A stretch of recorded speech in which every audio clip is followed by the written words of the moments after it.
नमस्कार, रामराम महाराष्ट्र न्यूज मध्ये आपले स्वागत आहे। विद्येच्या मंदिरातच विद्यार्थी असुरक्षित। शाळा हे विद्येचे मंदिर, मग मंदिरात विद्यार्थ्यांची परवड का होते? विद्यार्थ्यांची सुरक्षा ही शाळेची जबाबदारी नाही का? जिल्हा परिषद शाळा बंद पडण्याचे कारस्थान तर नाही ना? जिल्हा परिषद शाळांकडे प्रशासन का करत आहे दुर्लक्ष? वरवंडमधील कवठीचा माळा येथील जिल्हा परिषद शाळेतील विद्यार्थ्यांना शाळेत येण्यासाठी जीव धोक्यात का घालावा लागतो? सर्व परिस्थिती माहीत असूनही प्रशासन थंड कसे? असे अनेक प्रश्न वरवंडमधील कवठीचा माळा येथील जिल्हा परिषद शाळेत जाणाऱ्या विद्यार्थ्यांच्या पालकांना पडले। त्यांच्याशी संवाद साधलाय आमचे प्रतिनिधी गणेश दिवेकर यांनी। पाहूयात सविस्तर रिपोर्ट।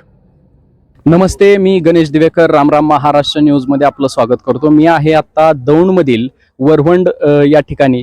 वरवंडमधील कवठीचा माळा या ठिकाणी जिल्हा परिषद शाळा आहे आणि या शाळेमध्ये जी काय वास्तवदर्शी परिस्थिती आहे ती परिस्थिती आज आपल्या प्रेक्षकांसाठी दाखवण्याचा थोडासा प्रयत्न करतोय। म्हणजे लहान मुलांच्या जीवाशी कशा प्रकारे खेळ केला जातो प्रशासनातर्फे, तर तो आज आपण या ठिकाणी पाहणार आहोत। या शाळेमध्ये जर परिस्थिती जर पाहिली तर पूर्णतः शाळेला कुठल्याही प्रकारचं प्रशस्त अशा प्रकारचं कंपाऊंड या ठिकाणी नाहीये।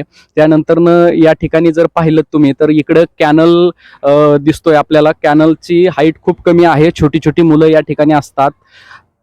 त्याचबरोबर या शेतीच्या आजूबाजूला शेतीचा एरिया असल्यामुळे या ठिकाणी बिबट्या असेल किंवा इतर हिंस्र पशु या ठिकाणी वारंवार येत असतात। आत्ताच तो एक थोड्या दिवसापूर्वी या ठिकाणी बिबट्याची एक प्रकरण समोर आलेलं आपल्याला माहितीच आहे सर्वांना। त्याचबरोबर आज या ठिकाणी जो एक थोडंसं 200 मीटरवरतूनच एक आपला सोलापूर हायवे जो आहे तो हायवे या ठिकाणाहून भरधाव वेगाने गाड्या त्या हायवेवरून जात असतात। तर आपण आता या पालकांशी बोलण्याचा प्रयत्न करणार आहोत की कशा प्रकारे हे सर्व जे वातावरण आहे शाळेच्या कडचं या वातावरणामध्ये कशा प्रकारे विद्यार्थी या ठिकाणी शिक्षण घेत आहेत।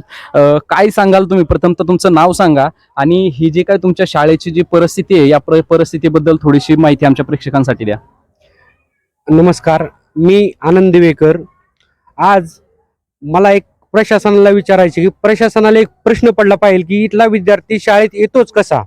याचं कारण म्हणजे विद्यार्थी येताना इथं शेजारी अवतीभोवती एक 2-3 वस्त्याचा परिसर आहे। त्या परिसरामध्ये इथं शाळेकडे येण्यासाठी पुणे सोलापूर हायवे आहे। हा हायवे क्रॉस करून विद्यार्थ्यांना अलीकडे यावे लागते शाळेकडे। तो येत असताना कॅनल आहे खडकवासलाचा, त्या कॅनलला कुठलीही तटबंदी नाही, जेणेकरून विद्यार्थ्यांच्या जीवाचा प्रश्न पहिल्या ठिकाणी की हायवेला निर्माण होतो। हायवेच्या क्रॉस करून येताना विद्यार्थ्यांच्या जीवाशी पहिला खेळ होतो। त्यानंतर पुढे आल्याच्या नंतर इथे खडकवासलाचा जो कॅनल आहे त्या कॅनलमध्ये विद्यार्थी पडण्याचा धोका निर्माण झाला आहे। त्यानंतर इथं बिबट्या प्रवण क्षेत्र आहे। इथं एक 100 मीटरवरती बिबट्याने 2 शिकारी केलेले आहेत। आता एक घोडा मध्यंतरी आणि त्याच्या आधी एक वासराची शिकार केलेली आहे। तेवढं कमीच का काय, इथं शाळेची एक जुनी प्रशासकीय इमारत आहे, ती इमारत अक्षरशः पूर्ण जीर्ण झालेली आहे। तुम्ही पाहू शकता इथे जर विद्यार्थी गेला तर या ही इमारत पडण्याचा धोका आहे, म्हणून गव्हर्नमेंटने आज दुसरी इथे इमारत उभी केली आहे। तरीही याबाबत कुठलीही प्रशासनाने ठोस भूमिका किंवा ठोस निर्णय घेतला जात नाही। एवढं असताना इथं विद्यार्थी शाळेत येतोच कसा हा प्रश्न प्रशासनाला का पडत नाही याचं मला उत्तर आज तागायत मिळालं नाही।